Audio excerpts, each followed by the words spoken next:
The holidays start here at Baker's with a variety of options to celebrate traditions old and new. Whether you're making a traditional roasted turkey or spicy turkey tacos, your go-to shrimp cocktail, or your first Cajun risotto, Baker's has all the freshest ingredients to embrace your traditions. Baker's, fresh for everyone. Choose from a great selection of digital coupons and use them up to 5 times in one transaction. Check our app for details. Baker's, fresh for everyone.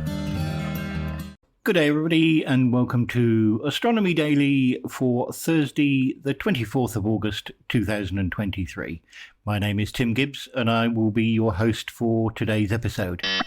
Astronomy Daily, the podcast, with your host, Tim Gibbs. And yes, another midweek episode. We must be spoiling our listeners. As usual, I have my digital AI assistant, Hallie, here in the studio with me. And Hallie has got a follow-on story from something that Steve and I did earlier in the week on the Lunar 25 mission. So, Hallie, over to you for an update. Hi, Tim. Yes, I do. The following story is being reported by a number of national newspapers in the UK, including the Daily Telegraph, the Daily Mail, and the Independent. Russian astronomer who advised Putin's failed Luna 25 mission to the moon is rushed to hospital over sharp deterioration in his health after unmanned spacecraft crashed. Mikhail Morov, 90, who was described as a key consultant to the mission, suffered a sharp deterioration in his health following the crash.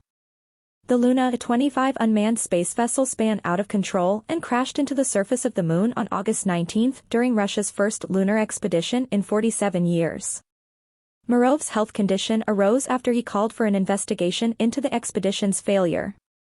Russian sources are already blaming endemic corruption inside the country's space agency for the failure of the mission. The Luna 25 expedition's failure is now expected to trigger a blame game, which is in turn expected to see Putin fire those he holds responsible for Russia's humiliation.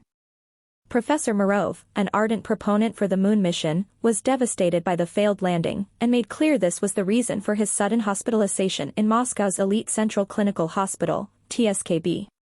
The Russian professor is a giant of spaceship design, and an expert on Mars, Venus, and the moon. He made clear Luna 25 was his last hope to see the revival of our lunar program, and this was now dashed. "It's sad that we didn't manage to land the device," he said.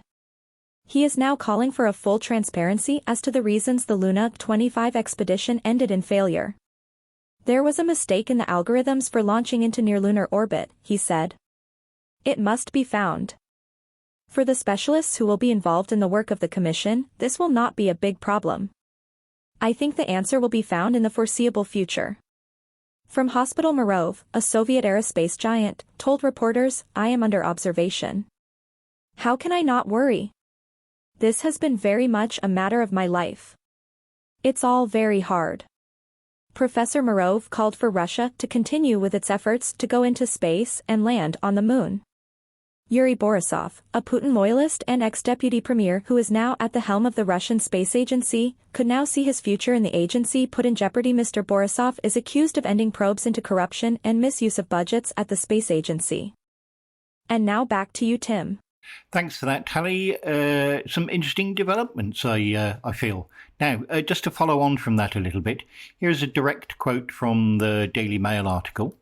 Roscosmos Director General Yuri Borisov was dragged onto state TV yesterday to explain Vladimir Putin's latest failure and blame the country's decades-long pause in lunar exploration for the mishap. Mr. Borisov also stated that the spacecraft's engines were turned on over the weekend to put the Luna 25 into a pre-landing orbit, but did not shut down properly, plunging the lander onto the moon. Instead of the planned 84 seconds, it worked for 127 seconds. This was the main reason for the emergency, Mr. Borisov told Russian state news channel Russia 24. The negative experience of interrupting the lunar program for almost 50 years is the main reason for the failure, Mr. Borisov said, adding it would be the worst decision ever for Russia to end the program now. Following the crash, the Russian Space Agency said the moon mission was all about ensuring long-term defense capability, as well as technology sovereignty. The race to develop the moon's natural resources has begun, Mr. Borisov said. This accident also comes as Russia's $2 trillion economy faces its biggest external challenges for decades. The pressure of both Western sanctions and fighting the biggest land war in Europe since World War II. The Astronomy Daily podcast. And before we go, Tim, congratulations to the ISRO and the Chandrayaan-3 team on a stunning success. India has become the fourth country in history to successfully land a robotic spacecraft on the moon. The country's Vikram Lander, part of the Chandrayaan-3 mission, touched down near the lunar South Pole on Wednesday, August 23, at 8:33 a.m. Eastern Daylight Time, 12:33 GMT, 6:03 p.m. Indian Standard Time, or IST. India has now joined Russia, the United States and China as the only nations to have reached the moon's surface. This achievement marks a significant step forward for Indian science, engineering, technology, and industry, symbolizing our nation's progress in space exploration, officials at the Indian Space Research Organization, ISRO, said in a statement. And of course we'll have more detail for you in tomorrow's show. See you then. The Astronomy Daily podcast. Unfortunately, that's all we've got time for this Wednesday. Thank you very much for listening. Catch us as usual for a full show on Friday and a full show on Monday. Thank you very much, everybody. Bye-bye for now.